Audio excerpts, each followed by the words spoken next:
ॐ ज्ञानतिमिरान्धस्य ज्ञानाञ्जनो शलाकया चक्षुरुन्मीलितं येन तस्मै श्री गुरवे नमः। श्रीचैतन्यमनःभीष्टां स्थापितं येन भूतले स्वयं रूप कदा मह्यं ददाति स्वपदान्तिकम्। नमो विष्णुपदाय कृष्णप्रेष्ठाय भूतले श्रीमते भक्तिवेदांत स्वामीति नामिने। नमस्ते सरस्वती देवे गौरवाणी प्रचारिणे निर्विशेष शून्यवादी पाश्चात्य देशतारिणे। नमो महावदान्य कृष्ण प्रेम प्रदायते कृष्णाय कृष्ण चैतन्य नाम्ने गौरतृषे नमो।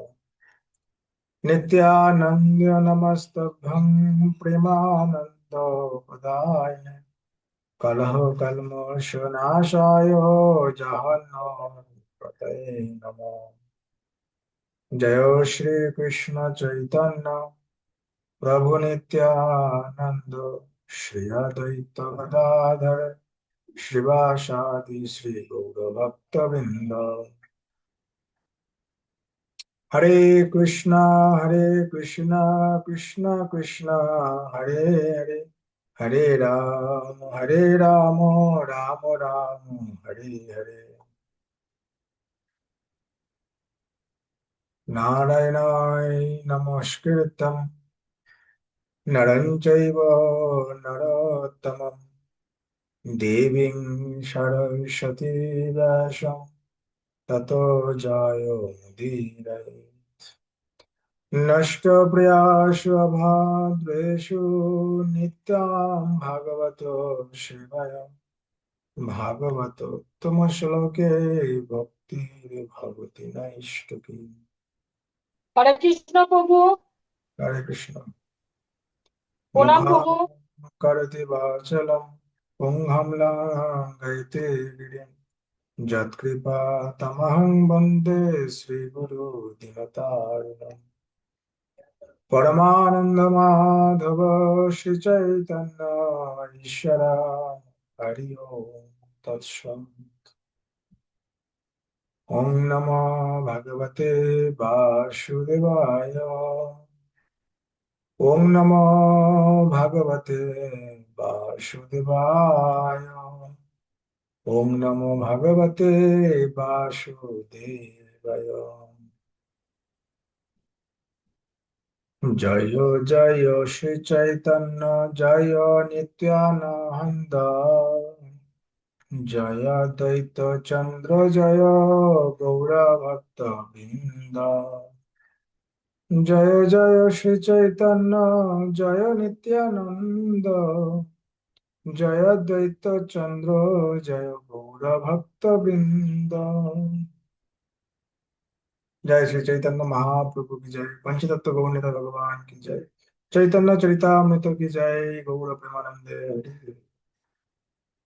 श्रील कृष्णदास कविराज गोस्वामी विरचित श्री चैतन्य चरितामृतम प्रथम परिच्छेद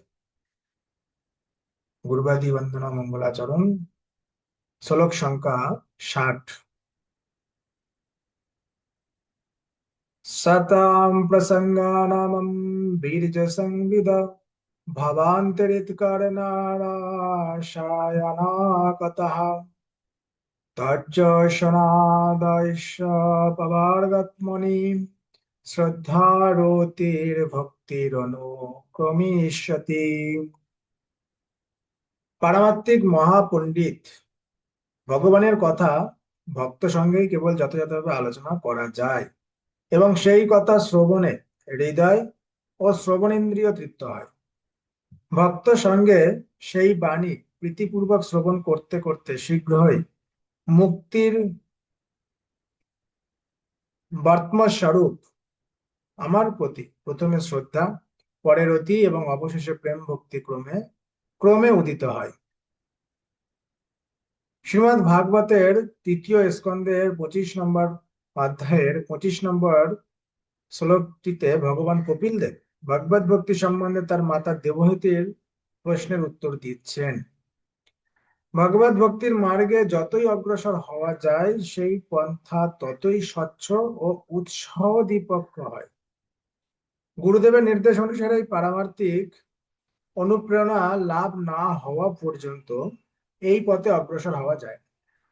তাই সদ্গুরুর নির্দেশ পালনের প্রতিটি নিষ্ঠার প্রগড়তা অনুসারে ভক্তের ভাগবত ভক্তির স্তর নিরূপণ করা যায়। সর্বপ্রথমে সদ্গুরুর কাছ থেকে ভগবত ভক্তির বিজ্ঞান শ্রবণ করার মাধ্যমে শ্রদ্ধার উদয় হয়। তারপর যতই সে ভগবত ভক্তের সঙ্গ করে এবং গুরুদেবের নির্দেশ অনুসারে ভগবানের সেবায় নিযুক্ত হয়, ততই তার অনর্থ ও অন্যান্য প্রতিবন্ধকগুলি দূর হয়ে যায়। ভগবানের বাণী শ্রবণ করার ফলে তার চিত্তে মানে মনে ভগবানের অপ্রাকৃত সেবার প্রতি গভীর অনুরাগ জন্মায়। সে যদি নিষ্ঠা সহকারে সেই পথে অগ্রসর হতে থাকে, তাহলে অবশ্যই সে পরমেশ্বর ভগবানের প্রতি স্বতঃস্ফূর্ত প্রেম লাভ করবে। ঈশ্বর স্বরূপ ভক্ত তার অধিষ্ঠান, ভক্তের হৃদয়ে কৃষ্ণের সতত বিশ্রাম। যে শুদ্ধ ভক্ত নিরন্তর ভগবানের প্রেমময়ী সেবায় যুক্ত, তিনি ভগবানেরই স্বরূপ এবং সেই ভক্তের হৃদয়ে ভগবান সর্বদাই বিরাজ করেন। যে শুদ্ধ ভক্ত নিরন্তর ভগবানের প্রেমময় সেবায় যুক্ত, নিরন্তর ভগবানের সেবায় যুক্ত, তিনি ভগবানের স্বরূপ এবং সেই ভক্তের হৃদয়ে ভগবান সর্বদা বিরাজ করেন। পরমেশ্বর ভগবান এক এবং অদ্বিতীয়, তাই তিনি সর্বশক্তিমান। তার শক্তি অচিন্ত ও অনন্ত, তবে তাদের মধ্যে তিনটি হচ্ছে মুখ্য। ভক্তকে এই সমস্ত শক্তির একটি একটি বলে বিবেচনা করা হয়। ভক্ত কখনো শক্তিমান তত্ত্ব নয়। সর্ব অবস্থাতে শক্তিমান হচ্ছেন পরমেশ্বর ভগবান। তার শক্তিগুলি নিত্য সেবার উদ্দেশ্যে তার সঙ্গে সম্পর্কিত। বদ্ধ অবস্থায় জীব শ্রীকৃষ্ণ ও শ্রী গুরুদেবের কৃপার প্রভাবে পরমেশ্বর ভগবানের প্রতি তার সেবা প্রবৃত্তি বিকশিত করতে পারে। তখন ভগবান তার হৃদয়ে নিজেকে প্রকাশিত করে এবং সে তখন জানতে পারে যে শ্রীকৃষ্ণ প্রতিটি শুদ্ধ ভক্তের হৃদয়ে বিরাজ করছে। প্রকৃতপক্ষে শ্রীকৃষ্ণ প্রতিটি জীবের হৃদয়ে বিরাজ করে, কিন্তু শুদ্ধ ভক্তই কেবল তা উপলব্ধি করতে পারে। শ্রীকৃষ্ণ যে প্রত্যেকের হৃদয়ে আছে এটা একমাত্র শুদ্ধ ভক্তই উপলব্ধি করতে পারেন। সাধব হৃদয়ম মজ্জম সাধুনম হৃদয়ন্তহম মাদন্নতে ন জানন্তি নাহম তে ভে মনাগপি। সাধু মহাত্মারা আমার হৃদয় এবং আমিও তাদের হৃদয়। সাধু মহাত্মারা আমার হৃদয়, ভগবান হচ্ছেন সাধু মহাত্মারা হচ্ছে আমার হৃদয় এবং আমিও তাদের হৃদয়। তারা আমাকে ছাড়া অন্য কাউকে জানেন না এবং আমিও তাদের ছাড়া অন্য কাউকে আমার বলে জানি না। সাধু মহাত্মা আমার এবং আমি সাধু মহাত্মা, এছাড়া অন্য কিছু আমি জানি না। শ্রীমদ ভাগবতের নবম স্কন্ধের 4 নম্বর অধ্যায়ের 68 নম্বর শ্লোকে দুর্বাসা মুনি ও মহারাজ অম্বরীশের মধ্যে ভুল বোঝাবুঝির ঘটনায় এই শ্লোকটি উল্লেখ করা হয়েছে। এই ভুল বোঝাবুঝির ফলে দুর্বাসা মুনি অম্বরীশ মহারাজকে হত্যা করতে উদ্যত হন। অম্বরীশ মহারাজ, যিনি নববিধা ভক্তি পালন করতেন, সমস্ত ভক্তি সবকটা ভক্তি পালন করতেন, আর সেই অম্বরীশ মহারাজকে হত্যা করার জন্য দুর্বাসা মুনি খুব রাগী। সেই দুর্বাসা মুনি অম্বরীশ মহারাজকে হত্যা করার জন্য উদ্যত হন। কিন্তু তখন ভগবানের ভক্ত অম্বরীশ মহারাজকে রক্ষা করার জন্য সেখানে ভগবানের দিব্য অস্ত্র সুদর্শন চক্রের আবির্ভাব হয়। হ্যাঁ, ভগবানের ভক্তকে রক্ষা করার জন্য ভগবান সাক্ষাৎ সুদর্শন চক্রকে প্রেরণা করলেন। সুদর্শন চক্র আসলেন সেখানে সঙ্গে সঙ্গে। সুদর্শন চক্র যখন দুর্বাসা মুনিকে আক্রমণ করতে উদ্যত হয়, তখন ভয়ে দুর্বাসা মুনি পালিয়ে গিয়ে স্বর্গের সমস্ত দেবতাদের আশ্রয় ভিক্ষা করে। দুর্গা দুর্বাসা মুনি সুদর্শন চক্রের ভয়তে সমস্ত দেবতাদের কাছে গিয়ে আশ্রয় চাইছে, কিন্তু তাদের কেউই তাকে রক্ষা করতে সমর্থ ছিলেন না। কোনো দেবতা তাকে রক্ষা করতে সমর্থ ছিলেন না। এবং অবশেষে দুর্বাসা মুনি ভগবান শ্রী বিষ্ণুর কাছে ক্ষমা প্রার্থনা করেন। আর শ্রী বিষ্ণু তখন তাকে উপদেশ দেন, যেহেতু তার ভক্তের চরণে তিনি অপরাধ করেছেন, তাই তিনি যদি তার অপরাধের জন্য ক্ষমা ভিক্ষা করতে চান তাহলে তাকে করতে হবে অম্বরীশ মহারাজের কাছে। কোনো ব্যক্তি যদি কোনো ভক্তের কাছে অপরাধ করে ভক্তের চরণে, আর সেই অপরাধের ক্ষমা ভিক্ষা যদি ভগবানের কাছে চায়, ভগবান সেটা ক্ষমা করতে পারবে। যার চরণে অপরাধ হয়েছে তার কাছে গিয়ে ক্ষমা প্রার্থনা করতে হবে। ভক্তের চরণে অপরাধ হলে ভগবান তা খণ্ডন করতে পারেন না। সেই প্রসঙ্গে ভগবান এই শ্লোকটি উল্লেখ করেছেন। ভগবান পূর্ণ এবং সমস্ত সমস্যা থেকে মুক্ত, তাই তিনি সর্ব অন্তঃকরণে তার ভক্তদের পালন করতে পারেন। তার একমাত্র চিন্তা হচ্ছে কিভাবে তিনি তার চরণে সমর্পিত আত্মা ভক্তদের রক্ষা করবেন এবং ভক্তি মার্গে তাদের উন্নতি বিধান করবেন। শ্রী গুরুদেবের উপরেও এই দায়িত্বভার ন্যস্ত হয়েছে। সদ্গুরুর একমাত্র চিন্তা হচ্ছে ভগবানের প্রতিনিধি রূপে কিভাবে তিনি তার চরণে সমর্পিত আত্মা ভক্তদের ভক্তি মার্গে এগিয়ে নিয়ে যাবেন। পরমেশ্বর ভগবানের চরণে সমর্পিত আত্মা যে সমস্ত ভক্ত তাকে জানতে সর্বদা উদ্গ্রীব, তিনি তাদের সম্বন্ধে সর্বদাই সচেতন। যারা ভগবানকে জানার জন্য উদ্গ্রীব, ভগবানের চরণে যারা সমর্পিত হয়েছে, তিনি তাদের সম্পর্কে সর্বদা ভাবে সচেতন থাকেন। ভগবদ্বিধা ভগবতা স্থিরভূতঃ স্বয়ং বিভো তীর্থে কুর্বন্তি তীর্থানি সন্তস্তেন গদাবৃতা। আপনার মতো ভাগবতরা নিজেরাই তীর্থস্বরূপ। তাদের পবিত্রতার জন্য ভগবান সর্বদা তাদের হৃদয়ে অবস্থান করে এবং তাই তারা পাপীগণের পাপ দ্বারা মলিন তীর্থস্থানগুলিকে পবিত্র করে। শ্রীমদ্ ভাগবতের প্রথম স্কন্ধের 13 নম্বর অধ্যায়ের 10 নম্বর শ্লোকে মহারাজ যুধিষ্ঠির কথা প্রসঙ্গে বিদুরকে এই শ্লোকটি বললেন।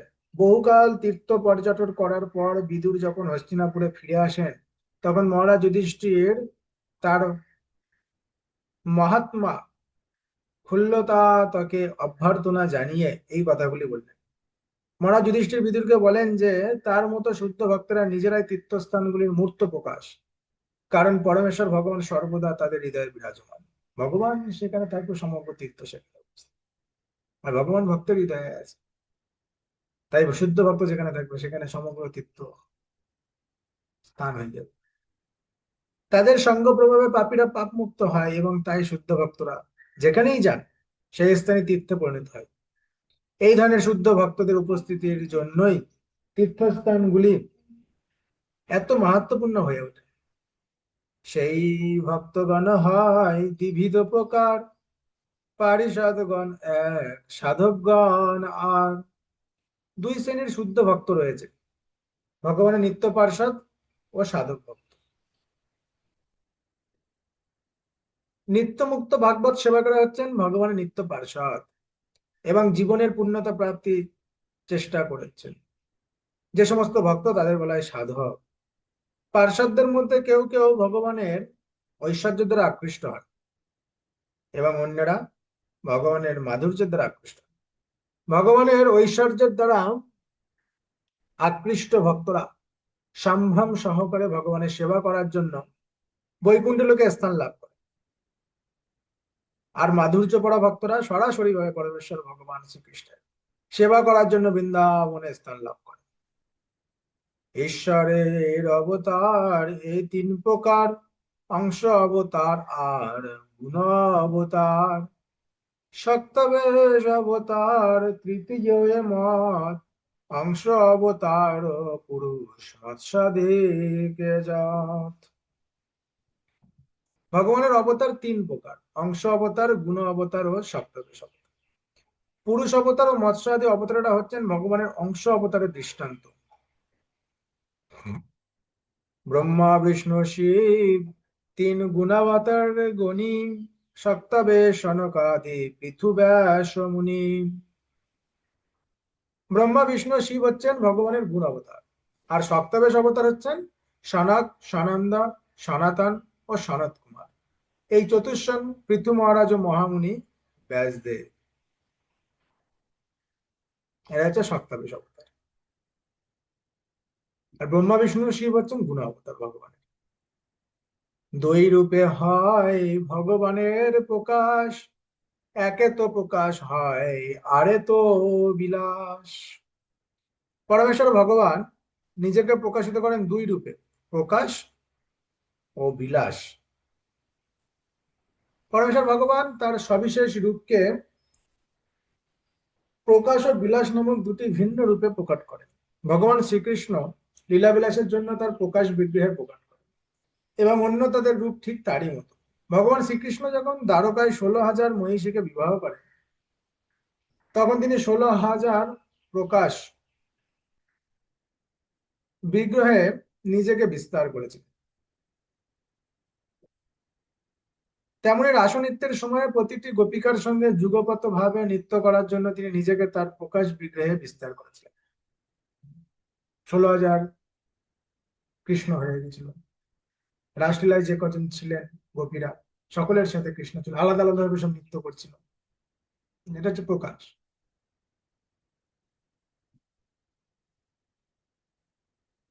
ভগবান যখন বিলাস রূপে নিজেকে বিস্তার করেন, তখন তাদের আকৃতির মধ্যে কিছু না কিছু ভেদ পরিলক্ষিত হয়। শ্রী বলরাম হচ্ছেন ভগবান শ্রীকৃষ্ণের প্রথম বিলাস বিগ্রহ, আলাদা। ভগবান শ্রীকৃষ্ণের রূপ আর বলরামের রূপ আলাদা আলাদা হয়ে গেছে, বিলাস। চতুর্ভুজ নারায়ণ প্রকাশিত হন বলরাম থেকে। শ্রীকৃষ্ণ বলরামের রূপের মধ্যে কোনো রকম পার্থক্য নেই, কেবল তাদের গায়ের রং হচ্ছে ভিন্ন, আলাদা রং। তেমনি বৈকুণ্ঠে নারায়ণ চতুর্ভুজ আর শ্রীকৃষ্ণ হচ্ছে দ্বিভুজ। ভগবানের যে সমস্ত প্রকাশে এই রকম দৈহিক পার্থক্য থাকে, সেই সমস্ত প্রকাশকে বলা হয় ভগবানের বিলাস বিগ্রহ। একই বিগ্রহ যদি হয় বহুরূপ, আকারে তো ভেদ নাহি, একই স্বরূপ। মহিষী বিবাহে জয়ছে জয়ছে কইল রাস, ইহাকে কইয়ে কৃষ্ণের মুখ্য প্রকাশ। পরমেশ্বর ভগবান যখন অভিন্ন রূপে নিজেকে বহুভাবে প্রকাশ করে, তখন সেই সমস্ত রূপকে বলা হয় প্রকাশ বিগ্রহ। যেমন 16,000 মহিষীকে বিবাহ করার সময় এবং রাসনৃত্যের সময়ে তিনি নিজেকে একই রূপে বহু গুণে প্রকাশ করেছিলেন। চিত্রম বৈতত দেখেন বপুজা যুগপত পৃথক, গৃহেষু দাষ্ট সহস্রম স্ত্রিয় রুদবহৎ।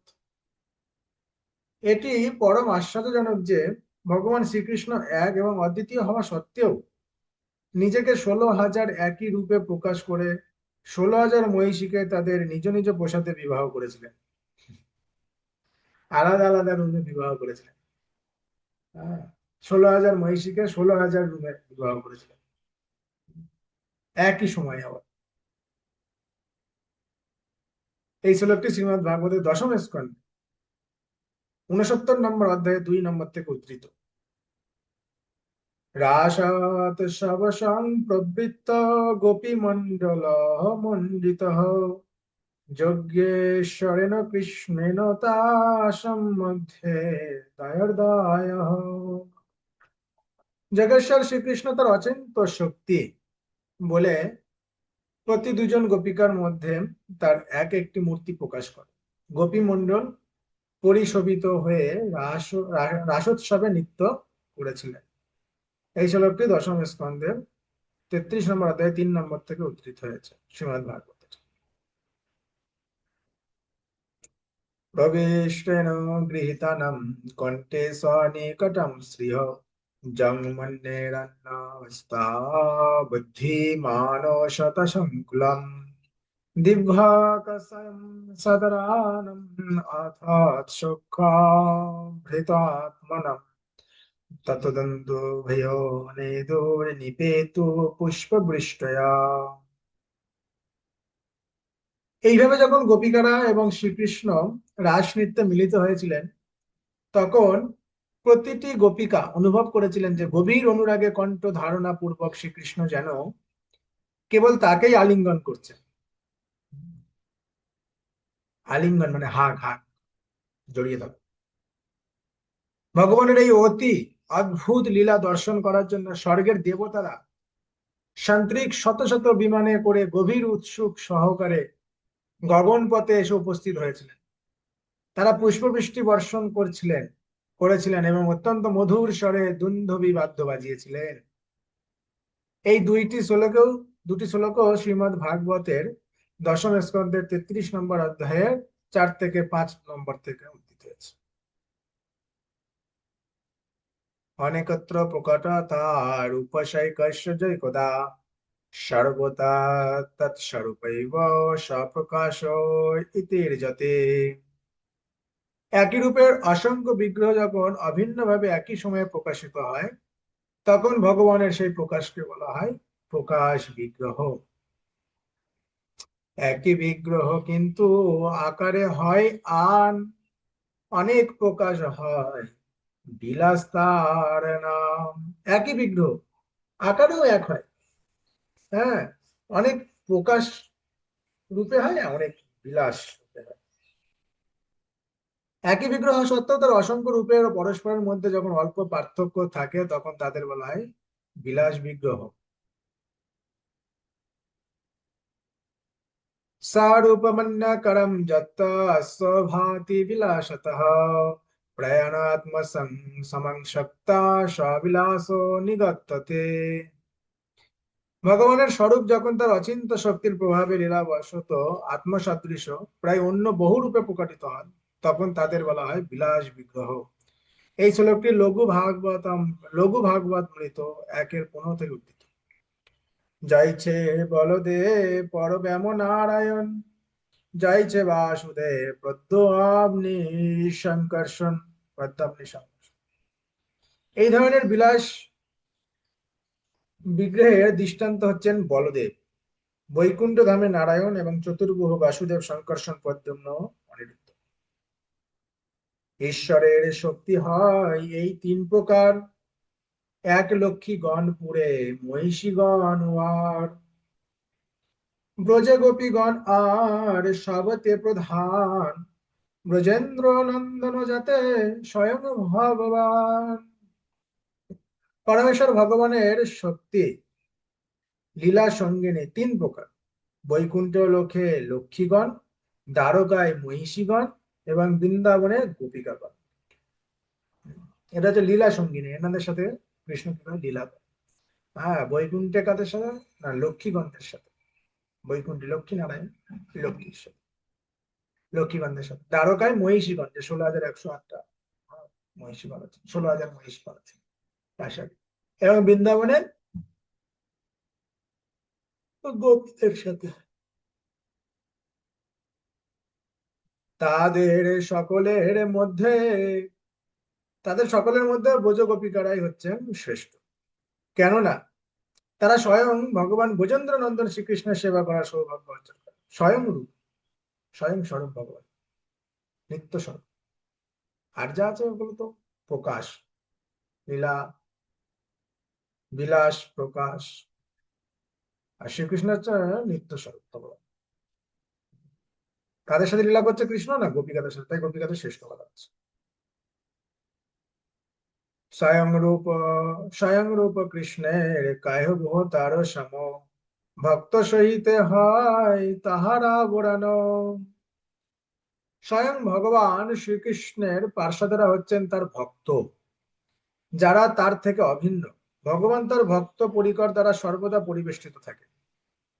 শ্রীকৃষ্ণ এবং তার বিভিন্ন স্বরূপ প্রকাশ তার থেকে অভিন্ন। এই স্বরূপ প্রকাশ সমূহ আবার নিজেদের বিস্তার করে, এবং তারা হচ্ছেন তাদের পার্ষদ বা সেবক প্রকাশ, যাদের বলা হয় ভক্ত। ভক্ত আদি ক্রমে ভক্ত আদি ক্রমে কইল সবার বন্দন, এসবার বন্দন সর্ব শুভের কারণ। ক্রম অনুসারে আমি সমস্ত ভক্তের বন্দনা করেছি। তাদের বন্দনা করা হলে সর্বতভাবে মঙ্গল হয়। ভক্তের বন্দনা করলে মঙ্গল হয়। ভগবানের বন্দনা করতে হলে প্রথমে তার ভক্ত বৃন্দের, পার্ষদ বৃন্দের বন্দনা করতে হয়। ভগবানের সেবা করার আগে বৈষ্ণব সেবা, ভক্ত সেবা করতে হয়। প্রথম শ্লোকে কহি সামান্য মঙ্গলাচরণ, দ্বিতীয় দ্বিতীয় শ্লোকেতে করি বিশেষ বন্দন। প্রথম শ্লোকে আমি সামান্য মঙ্গলাচরণ করেছি, কিন্তু দ্বিতীয় শ্লোকে আমি বিশেষভাবে ভগবানের বন্দনা করেছি। বন্দে শ্রীকৃষ্ণ চৈতন্য নিত্যানন্দ সহদিত গৌরদয়ে পুষ্পবন্ত চিত্রৌ সন্ধৈতমনোদৌ। গৌড় দেশের পূর্ব দিগন্তে একই সময়ে অতি বিস্ময়কর ভাবে সূর্য চন্দ্রের মতো যারা উদিত হয়েছেন, সেই পরম মঙ্গল প্রদাতা এবং অজ্ঞান ও অন্ধকার নাশক শ্রীকৃষ্ণ চৈতন্য মহাপ্রভু ও শ্রী নিত্যানন্দ প্রভুকে আমি বন্দনা করি। ব্রজে যে বিহারে পুরুষ পূর্বে কৃষ্ণ বলরাম, কোটি সূর্য চন্দ্র যিনি দুহার নিজ ধাম, সেই দুই জগতের হইয়া সদায় গৌড় দেশে পূর্ব শৈলে করিলা উদয়। শ্রীকৃষ্ণ ও বলরাম যারা পূর্বে বৃন্দাবনে লীলাবিলাস করেছিলেন এবং যাদের ধাম কোটি কোটি সূর্য ও চন্দ্রের থেকেও উজ্জ্বল, তারা এই জগতের প্রতি সদয় হয়ে গৌড় দেশের পূর্ব দিগন্তে উদিত হয়েছে। শ্রীকৃষ্ণ চৈতন্য আর প্রভু নিত্যানন্দ, যাহার প্রকাশে সর্ব জগৎ আনন্দ।